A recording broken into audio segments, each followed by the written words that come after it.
Hello friends, नमस्कार दोस्तों। जब कोई भी स्टूडेंट यदि क्वेश्चन सॉल्व करने बैठता है या तो फिर फिजिक्स का या फिर केमिस्ट्री का, तो उसके सामने एक बहुत ही प्रॉब्लम आती है, एक बहुत ही बड़ी प्रॉब्लम सामने आती है।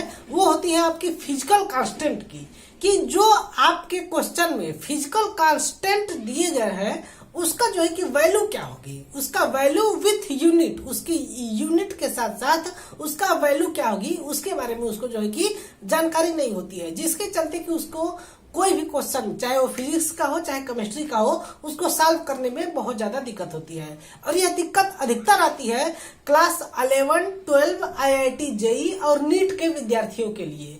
इसलिए आज के इस सेशन में हम लेकर के आए हैं कुछ ऐसे बहुत ही महत्वपूर्ण फिजिकल कांस्टेंट के बारे में जो आपके फिजिक्स और केमिस्ट्री के क्वेश्चंस को सॉल्व करते समय अधिकांशतः आपको मिल जाते हैं। तो उसकी वैल्यू यदि आपको नहीं मालूम है तो आप जो है आते हुए क्वेश्चंस को भी नहीं हल कर पाते हैं।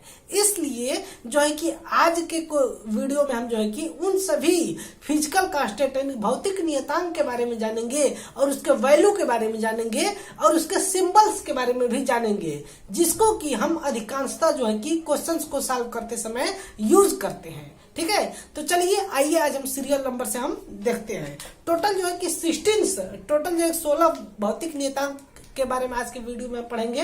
हालांकि सिर्फ 16 ही नहीं है, बहुत ज्यादा है, लेकिन जो मुख्यतः जो है वह कितने हैं, 16 है, जिसके बारे में आज के वीडियो में हम पढ़ेंगे। तो देखिएगा एकदम क्या कहते हैं, लीनियर क्रम से हम आपको बताते चलते हैं। आप इसको जो है कि अवश्य देखिएगा। देखिए सॉरी, पहला जो है कि आपके सामने फिजिकल कांस्टेंट दिया गया है, उसको जैसे कि यहाँ पर इसको हम क्या कहते हैं, क्वांटिटी कहते हैं। हिंदी में इसको बोले तो इसको हम जो है कि राशियां कहते हैं। और इसके बारे में यहाँ पर दिया गया है सिंबल्स। सिंबल्स का मतलब कि इसका जो है किस चीज से, कौन से इंग्लिश के लेटर्स इसको हम रिप्रेजेंट करेंगे, इसके बारे में। और यहाँ पर उसका वैल्यू दिया गया है विथ यूनिट, यूनिट से इसका वैल्यू दिया गया है। आप चाहे तो इसका स्क्रीनशॉट लेकर के भी रख सकते हैं, जिसको कि आप जो है कि अपने कॉपी में नोट कर लेंगे। देखिए पहला दिया गया है स्पीड ऑफ लाइट, यानी कि प्रकाश की चाल।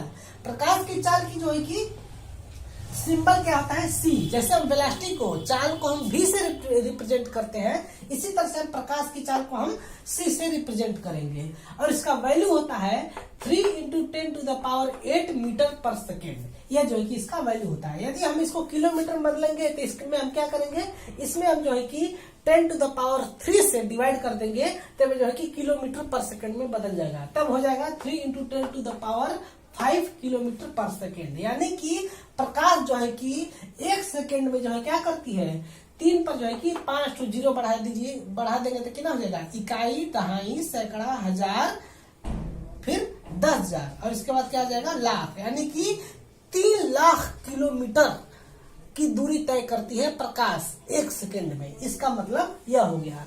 ठीक है, अगला आपका नियतांक दिया गया है, अगला आपको भौतिक राशि दी गई है चार्ज ऑफ इलेक्ट्रॉन। इलेक्ट्रॉन पर जो है कि कितना आवेश होता है, एक इलेक्ट्रॉन पर जो है कि कितना आवेश होता है। तो चूंकि इलेक्ट्रॉन है तो इलेक्ट्रॉन पर कौन सा आवेश होगा, ऋण आवेश होगा, निगेटिव चार्ज होगा। लेकिन उसका वैल्यू कितना होगा, तो हम आपको बता दें कि जो आवेश होता है, कोई भी चार्ज होता है, उसको जो है कि कूलम्ब में रिप्रेजेंट करते हैं। तो चार्ज ऑफ इलेक्ट्रॉन का सिंबल होता है E, और इसका वैल्यू होता है E = -1.6 × 10⁻⁻19 क्या, कूलम्ब। ठीक है, यह जो है कि माइनस में होगा, क्योंकि इलेक्ट्रॉन पर जो आवेश होता है क्या होता है, ऋण आवेशित होता है ना, इसलिए जो है कि इसको हम माइनस से रिप्रेजेंट करेंगे। इसी प्रकार से तीसरा है आपका चार्ज ऑफ प्रोटॉन। प्रोटॉन पर कितने चार्ज होंगे, तो इसको हम जो है कि E या P से रिप्रेजेंट करते हैं। कहीं कहीं पर आपको E से ही रिप्रेजेंट किया जाएगा, कहीं से पर इसको P से। P means proton. तो इसका जो चार्ज होता है वो कितना होता है, इसका चार्ज जो है कि एज इट इज इलेक्ट्रॉन के बराबर होता है। इलेक्ट्रॉन के बराबर ही इस पर भी सेम चार्ज होता है, लेकिन इसका जो वो है यूनिट है वो क्या होता है, चेंज होता है। मतलब कि इसका जो है कि यह जो है कि निगेटिव से पॉजिटिव हो जाता है, बाकी यूनिट तो वही रहेगा। मतलब कि इसका जो है कि यह जो है कि पॉजिटिव चार्ज होता है, इसका जो है कि चार्ज का मतलब चार्ज बदल जाता है, निगेटिव चार्ज से पॉजिटिव चार्ज में हो जाता है प्रोटॉन। ठीक है, अब अगला आपका चौथा दिया गया है मास ऑफ इलेक्ट्रॉन। इलेक्ट्रॉन का मास कितना होता है, इलेक्ट्रॉन का मास जो है फिजिकल कांस्टेंट है, इसका जो है कि हम ME से से रिप्रेजेंट करते हैं, क्योंकि इलेक्ट्रॉन के बारे में बात कर रहे हैं, किसके, इलेक्ट्रॉन का क्या चीज, मास, तो me से रिप्रेजेंट करेंगे। इसका जो वैल्यू होता है वह होता है 9.1 इंटू 10⁻31 किलोग्राम। देखिए यह किलोग्राम में है, लेकिन कितना है, 10⁻31 किलोग्राम है। यानी कि आप दशमलव लगाइए, दशमलव के बाद 30 ठो जीरो लगाइए, सॉरी 31 ठो जीरो लगाइए, इसके बाद 9 लिख दीजिए, उतना किलोग्राम है। यानी कि यह जो है कि हद से भी ज्यादा क्या है, कम है। इसको आप जो है कि मेजर ही नहीं कर सकते हैं, इतना ज्यादा कम होता है। इसको जो है कि कोई भी फिजिकल डिवाइस से जल्दी इसको मेजर नहीं किया जा सकता है। अब अगला है आपका मास ऑफ प्रोटॉन। प्रोटॉन का मास कितना होता है, वो इसको हम रिप्रेजेंट करते हैं mp से, ठीक है, mp से रिप्रेजेंट करते हैं, और इसका वैल्यू होता है 1.672 इंटू 10⁻27 kg, ठीक है। इसको भी किलोग्राम में ही रिप्रेजेंट करते हैं। लेकिन यह जो है कि यह जो है क्या है, इलेक्ट्रॉन से 10,000 गुना क्या होता है, भारी होता है प्रोटॉन, ठीक है। इलेक्ट्रॉन से 10,000 गुना भारी है ना। देखिए यहाँ पे 10⁻31 है, और यहाँ पे 10⁻27 है, यानी कि इसमें भारी कौन है, जो संख्या कम होगी वह भारी होगी, जो संख्या कम होगी वह ज्यादा होगी। इस बात को आप सभी लोग ध्यान में रखेंगे। देखिए क्यों ऐसा हो रहा है, क्योंकि क्या है 10⁻- लगा है ना, जहां पर माइनस लग गया तो जो अधिक होगा वह कम होगा, जो कम होगा वह अधिक होगा। आप इस बात में कंफ्यूज हो जाएंगे, लेकिन आप जब इसको अच्छे से समझेंगे ना, आप इस पर अपना दिमाग चलाएंगे, तब आपको इस चीज को क्लियर होगी, ठीक है। इसी तरह से मास ऑफ न्यूट्रॉन कितना होता है, न्यूट्रॉन का मास होता है, इसको हम रिप्रेजेंट करते हैं mn से, ठीक है, mn से इसको रिप्रेजेंट करते हैं। इसका वैल्यू होता है 1.674 इंटू 10⁻27 kg, ठीक है। देखिए यहाँ पर जो है बस थोड़ा सा ही अंतर है, यहाँ पर 672 है, यहाँ पर 674 है। लगभग न्यूट्रॉन का जो मास होता है वो प्रोटॉन के मास के लगभग बराबर होता है, एकदम नेग्लिजिबल डिफरेंस होता है, एकदम नगण्य भिन्न होता है, ठीक है। अगला आपका दिया गया है प्लैंक्स कांस्टेंट। देखिए इनका ये जो वैल्यू आया ना, तब यह क्या किया, भौतिक जगत और रसायन जगत में पूरा क्रांति ला दिया था। इन्हीं के माध्यम से, प्लैंक नाम के जो महोदय हैं, इन्हीं के इस नियतांक से क्या हो गया कि पूरे दुनिया में हाहाकार मच गया। मतलब कि इसी के बाद से क्या हुआ, क्वांटम का शुरुआत हुई, क्वांटम का जो है क्या हुआ, शुरुआत हुआ, ठीक है। इसलिए जो कि बहुत ज्यादा महत्वपूर्ण वैल्यू है, और ये बहुत ज्यादा जगह पूछा जाता है, ठीक है। इसका जो वैल्यू होता है, प्लैंक कांस्टेंट को हम रिप्रेजेंट करते हैं h से। इसका वैल्यू होता है 6.63 इंटू 10⁻34 जूल सेकेंड। फिर से एक बार सुनेंगे, h equal to 6.63 into 10⁻34 joule second, इसका वैल्यू होता है, ठीक है। अब देखिए अगला आपका 8वां दिया गया है यूनिवर्सल गैस कांस्टेंट।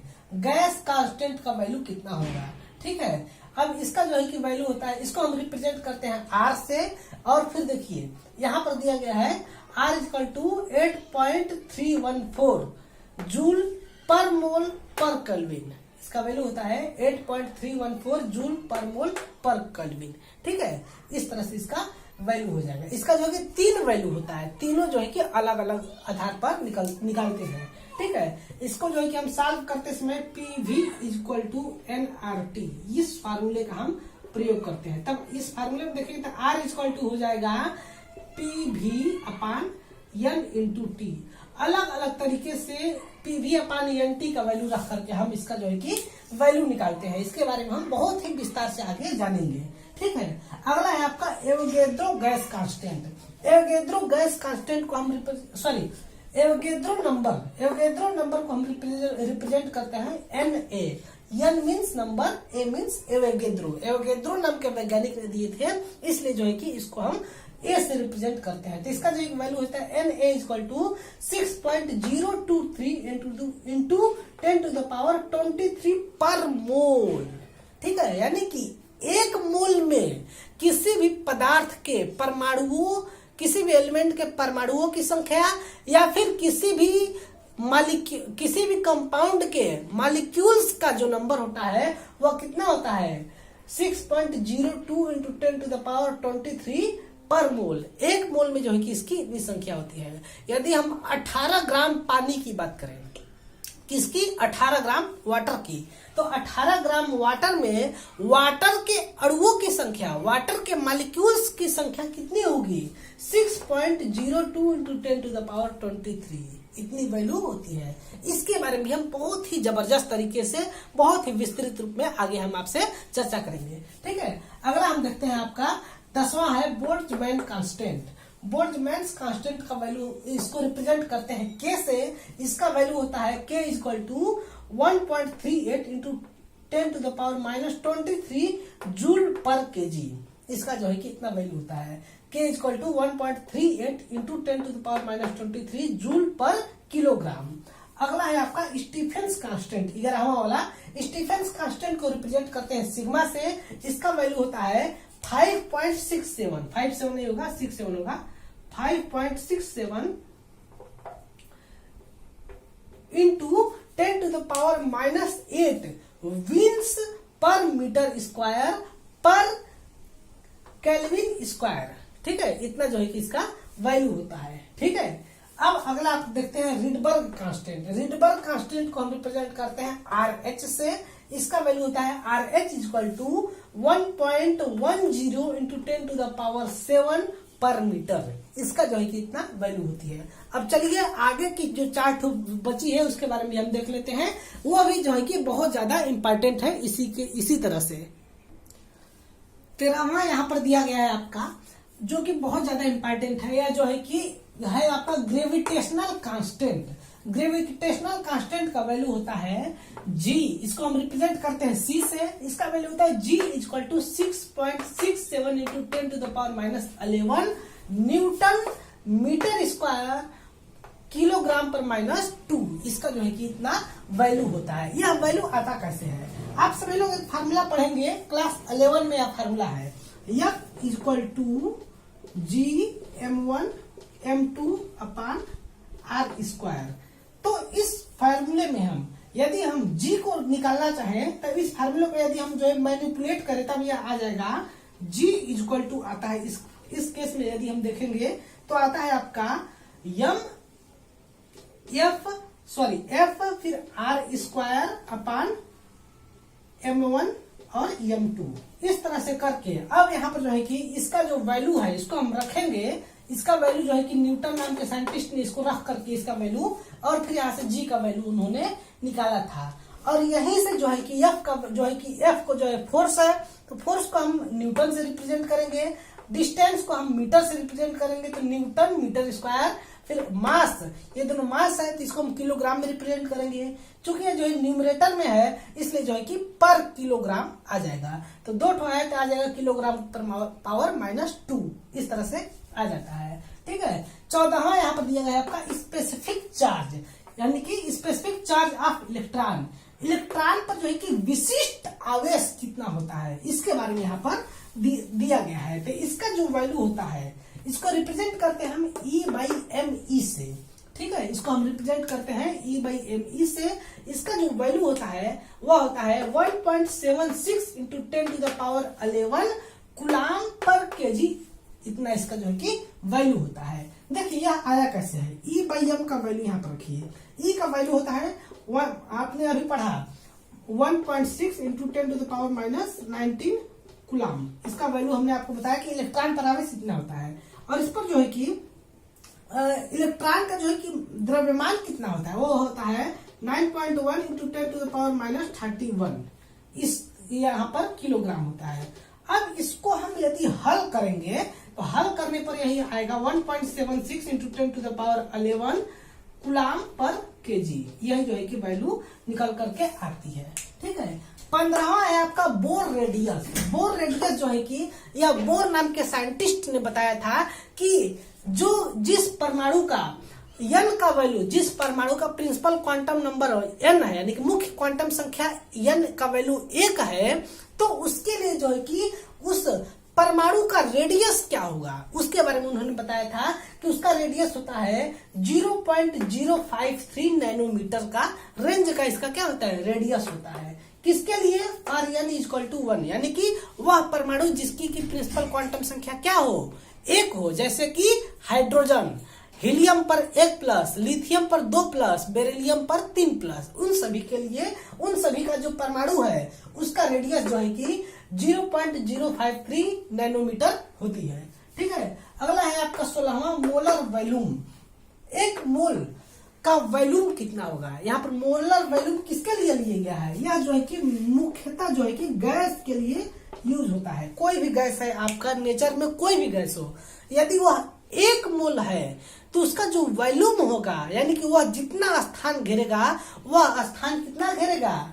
22.4 लीटर का स्थान घेरता है। हाइड्रोजन गैस है, यदि वह 1 मोल है तो जो है कि 22.4 लीटर का स्थान घेरता है। ठीक है, कार्बन डाइऑक्साइड गैस है, वह भी कितना का स्थान घेरेगा? 22.4 लीटर का स्थान घेरेगा। इसको हम रिप्रेजेंट करते हैं V से, इसका वैल्यू होता है 22.4 लीटर पर मोल इसका वैल्यू होता है। ठीक है, ये था आपका कुछ फिजिकल कांस्टेंट जो कि आपके एग्जाम्स में बहुत ज्यादा बार इसका जो है कि एप्लीकेशन आता है। इन सभी को यदि आप याद कर लेते हैं तो आप जो है कि चुटकियों में क्वेश्चंस को सॉल्व कर लेंगे। लेकिन यदि इन सभी चीजों को आप नहीं याद करते हैं तो आपको जो है कि क्वेश्चन सॉल्व करने में बहुत ज्यादा दिक्कत होगी। हालांकि जब आप क्वेश्चन सॉल्व करेंगे तो उसमें जो है कि इसकी जो वैल्यू होती है वह दी रहती है, लेकिन बहुत सारी किताबों में और कई बार एग्जाम्स में जो है कि इसका वैल्यू नहीं दी जाती है। किताबों में तो इसकी वैल्यू दी रहती है, लेकिन आप जब एग्जाम में हाल में बैठेंगे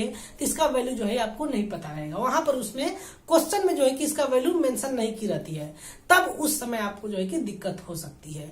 इसलिए हमने इसको जो है कि हर एक वैल्यू को जो कि आपके लिए बहुत ज्यादा इंपॉर्टेंट है उसको हमने एक जगह इकट्ठा करके हमने आपको रिप्रेजेंट कर दिया। ठीक है, मिलते हैं अगले नेक्स्ट वीडियो में किसी और नए टॉपिक के साथ।